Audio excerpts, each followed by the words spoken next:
Hello दोस्तों, welcome back to my channel knowledgeable brain. और आज हम इस वीडियो में डिस्कस करने वाले हैं सेमस हेने के लाइफ और करियर के बारे में। दोस्तों, मैंने ऑलरेडी अपने चैनल पर सेमस की poem digging churning day poor women in a city church poem को एक्सप्लेन किया है। आप जाके मेरे चैनल पर देख सकते हैं। वीडियो ढूंढने में कोई दिक्कत आए तो प्लेलिस्ट में जाके ब्रिटिश लिटरेचर की आप वीडियो को देख सकते हैं। दोस्तों, सेमस हेने का पूरा नाम था सेमस जस्टिन हेने। का जन्म हुआ था 13 अप्रैल 1939 में। के फादर का एक स्मॉल फार्म था जो समवॉट 50 एकर्स का था, जहाँ पर वो काम किया करते थे और वो उनका खुद का फार्म था। कंट्री डेयरी इन नदर्न आयरलैंड। तो ओरिजिनली साइमस आयरिश थे। उनके फादर का रियल कमिटमेंट केटल डीलिंग का था। फादर का नाम था पैट्रिक हैने। की मदर एक फैमिली से बिलोंग करती थी जो थी मैकेन। का कनेक्शन मॉडर्न वर्ल्ड के साथ था।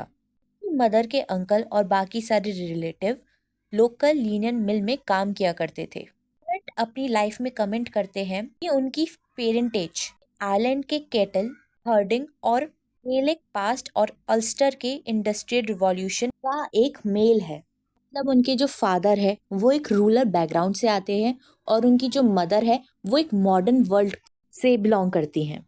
दोस्तों, यहाँ पर पोएट कहते हैं कि उनके फैमिली बैकग्राउंड में एक टेंशन है क्योंकि उसके मदर और फादर का बैकग्राउंड अलग है।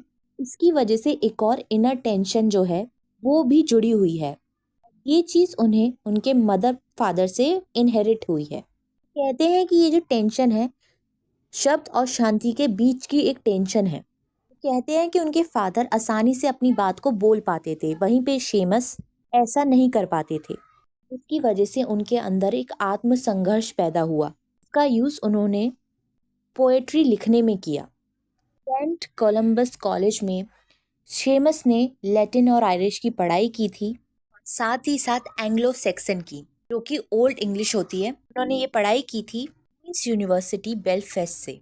उन्होंने अपनी पहली कविता जब लिखी थी जब वो अर्ली 1960s के स्टार्टिंग में बेलफास्ट में नए स्टूडेंट थे। 1975 में की well known poems Anglo section से इंग्लिश में कन्वर्ट हुई थी। 1980s और 1990s में मेडिटेरियन एलिमेंट लिटरेरी और लिंग्विस्टिक में इंग्लिश के और भी ज़्यादा स्पष्ट होने लगा। दोस्तों, सेमस की जो अर्ली स्टडी थी आयरिश की, से उन्होंने आयरिश की एक स्टोरी ट्रांसलेट की थी इंग्लिश में, थी सुने एस्त्रे। उन्होंने ट्रांसलेट की थी 1982 में। ये कहानी middle Irish story of guilt का अनुवाद था। उन्होंने बहुत सारी वर्क को ट्रांसलेट किया था, आयरिश हेरिटेज को अपने वर्क में शामिल किया था। गायलिक संस्कृति हमेशा उनके रेफरेंस का एक इम्पॉर्टेंट पार्ट रही है और कविता और उनके थॉट्स में ये आज भी कल्चरली और पॉलिटिकली रूप से पोएट की जिंदगी में एक सेंट्रल प्लेस रखती है। सेमस की पहली पोयम पब्लिक के अटेंशन में आई थी इन मिड 1960s। उनके 3 main pros collection government of the tongue जो कि पब्लिश हुआ था 1988 में, द रेडरेस ऑफ पोएट्री जो कि पब्लिश हुआ था 1995 में। ये दोनों प्रोस कलेक्शन स्पेशली उस सीरियसनेस का मान है जो एक लेखक के रूप अपनी पहचान बनाते वक्त उन्होंने इस विषय पर किया। दोस्तों, सेमस का करियर एक पोएट के रूप में तब शुरू हुआ जब उनकी मुलाकात हुई एक औरत से जिससे उन्होंने शादी की और उनके 3 बच्चे हुए। ये औरत थी मैरी डेवलिन।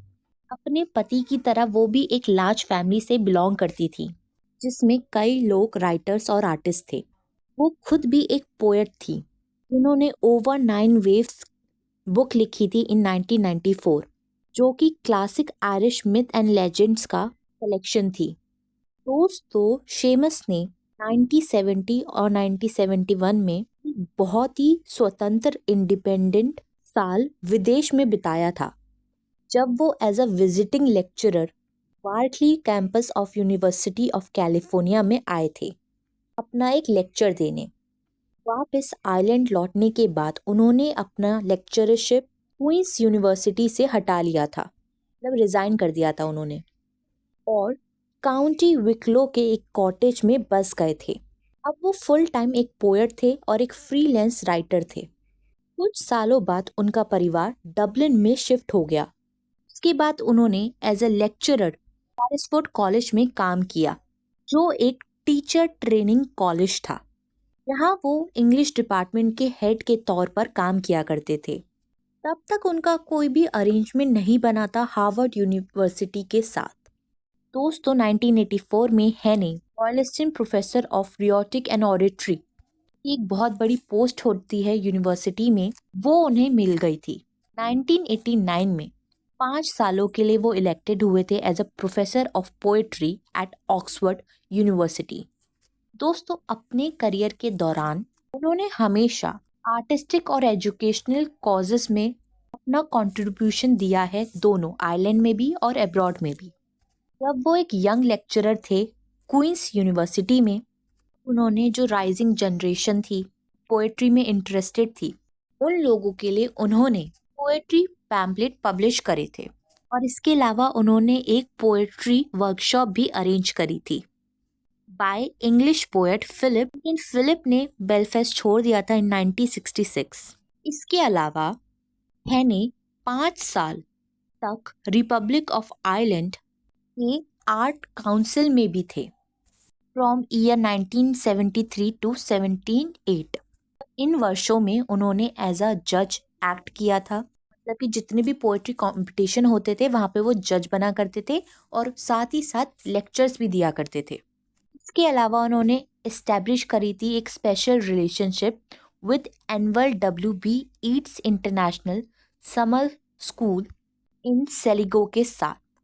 उन्हें बहुत सारी ऑनरी डिग्रीज मिली और साथ ही साथ वो मेंबर बने थे आउसडेना, जो कि एक आयरिश एकेडमी थी आर्टिस्ट और राइटर के लिए। इसके मेंबर भी बने वो, और साथ ही साथ foreign member of the American academy of art and literature भी वो बने थे।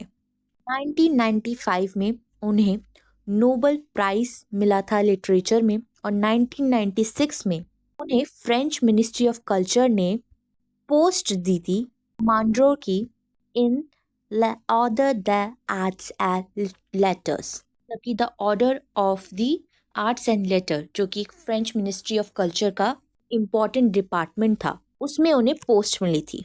दोस्तों इसके अलावा हेने ने American president William Jefferson Clinton को एक स्टेट बैंक्वेट में बुक दी थी पढ़ने के लिए, जिसका नाम था द क्योर ऑफ ट्रॉय।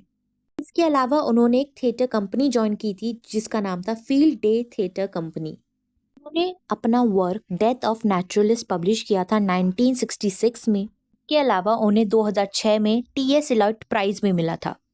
दोस्तों हेने की फर्स्ट बुक ऑफ पोएट्री का नाम था 11 पोएम्स। की डेथ हुई थी 30 अगस्त 2013 में इन डबलिन।